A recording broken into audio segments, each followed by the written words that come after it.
তো শ্রাবণ মাস আসছে, এটা হচ্ছে গিফট। আমাকে আজকে ফোন করে বলে কি তুই চণ্ডীবিটির দিকে আয়, আজকে কিছু গিফট আছে তোকে দিব। তো আমি বলি কি আমি চণ্ডীবিটিতে যেতে পারবো না, জোড়াপুকুরে যাচ্ছি, তুই নিয়ে আয়। তো নিয়ে এসছে, আমি গেছিলাম, একটু এগিয়ে গেছিলাম আর কি। চুড়ি এই জন্য বলে জীবনে ফার্স্ট প্রেম করা উচিত। এই চুড়ি, এই একটা চুড়ি, এই একটা ক্লিপ, এই একটা ক্লিপ, আর এইখানটা আছে একটা ক্লিপ। এই জন্য বলে গাইস ফার্স্ট প্রেম কর, অনেক কিছুকে জীবনকে বোঝায়।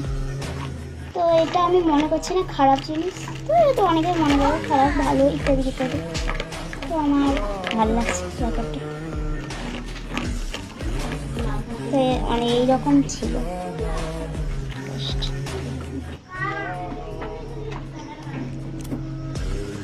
জীবনকে অনেক কিছু শেখায়, জীবনকে বাঁচতে শেখায়।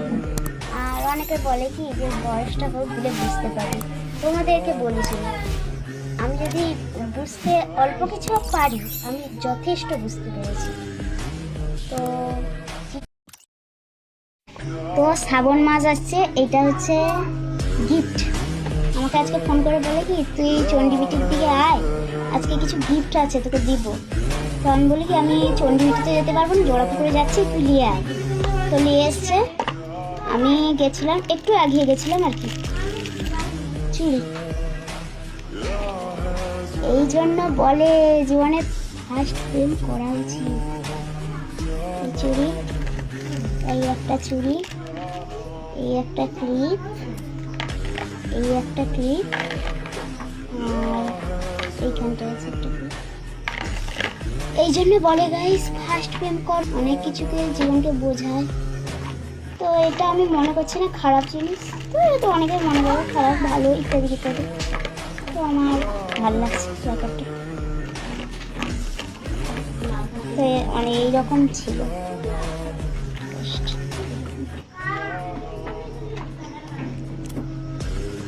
জীবনকে অনেক কিছু শেখায়, জীবনকে বাঁচতে শেখায়। আর অনেকে বলে কি যে বয়সটা হোক দিলে বুঝতে পারি। তোমাদেরকে বলেছিল আমি যদি বুঝতে অল্প কিছু পারি, আমি যথেষ্ট বুঝতে পেরেছি।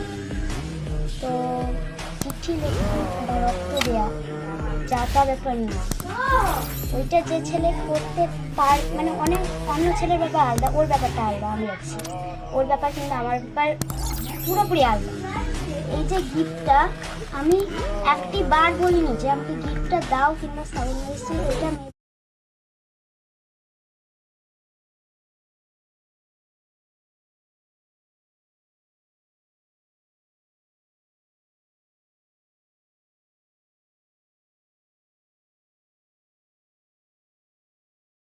এতটুকু বয়সে এখন এর শরীরের কোনো জায়গায় কিচ্ছু ওঠেনি। এই বয়সে প্রথম প্রেম, প্রথম ভালোবাসা, প্রথম কত কিছু আমি সোনামণির বলি কি শোনা, তুমি যেভাবে পেকে গেছো এই বয়সে, তোমাকে তো কিছু বলার নেই। তবে মনে হয় এতটা বেশি পাকা তোমার ভালো না। জানি না তোমার বাড়ি কোথায়, তবে যদি তোমার বাড়িতে জানতাম কোথায়, কিছু করতে পারতাম না পারতাম, তোমাকে গিয়ে না তোমার শ্রী চরণে কমলসিতে গিয়ে একটা প্রণাম দিয়ে আসতাম। আর তার থেকে বড় প্রণামটা আমি কাকে দিতাম জানো? তোমার মাকে, যে তোমার মতন একজন একটা গর্বিত সন্তানকে জন্ম দেওয়া।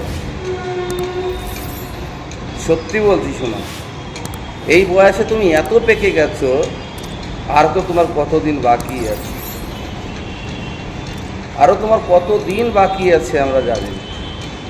তখন তুমি কি করে বেড়াবে তুমি জানো, আর তোমার ভগবান জানো। আমি শুধু তোমার ওই মুখটা ব্যাকা করে না করে কথাগুলো বলছো না, আমি এগুলো সব শুনছি শুধু মন দিয়ে, যে তুমি কীভাবে কী ধরনের কথাগুলো বলতে জানো। তোমার এই বয়সে এখনও তুমি কিছু বোঝো না, কিন্তু তুমি ইচড়ে পেকে গেছো। তুমি না শোনা মানে ইচড়ে পেকে গেছো, খুব পাকা পেকে গেছো। তবে তোমার বেশি পাকাটা ভালো না। পাকার একটা বয়স থাকে, যদি সেই বয়সে পাকতে তুমি তাহলে ঠিক ছিল। তাই তুমি যে জামাইটাকে খুঁজেছো, যে জামাইয়ের সঙ্গে কি বলে প্রেম করছো, এরকম এরকম করেছিল না, আমার তো হয় না ঘটিং আমার। যে জামাইয়ের সঙ্গে তুমি প্রেমটা করছো, যে জামাই তোমাকে গিফটটা দিয়েছে, জামাইটা কি তোমার বাপ বয়সী? হ্যাঁ, তোমার বয়সী।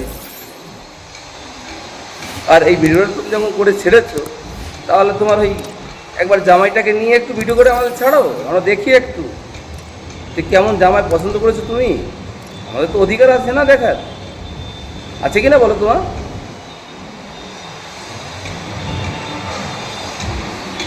একটা শাসনের অভাব আছে, ঠিক আছে? তোমার মতো সন্তানকে এখনও যদি তোমার মা বাবা শাসন না করে, তাহলে ভবিষ্যতে তুমি তোমার মা বাবার নাম সুন্দরভাবে উজ্জ্বল করবা। জানি কথাটা তোমাকে বলা উচিত না, যেহেতু আমার ঘরেও সন্তান আছে, তবে আমার ঘরে সন্তান থাকলেও এখনও তোমার মতন এতটা পাকেনি। তুমি যেভাবে যতটা পেকে গেছে, তা বেশি পেকো না, ঠিক আছে? আম দেখেছো গাছে কেমন হয়, বেশি রকম পেকে গেলে পোকা হয়ে যায় না? তা বেশি পেকো না সোনামণি, তাহলে পোকা হয়ে যাবে, পরে আর কোনো জায়গায় দাম থাকবে না।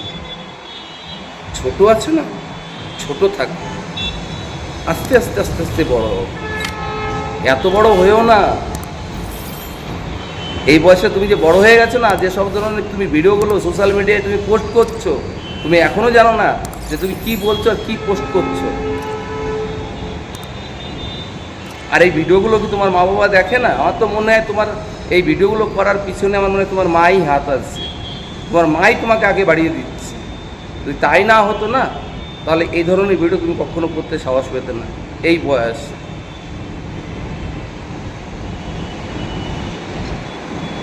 দুটো পয়সা ইনকাম করার জন্য এতটা নোংরামি কিন্তু ভালো না।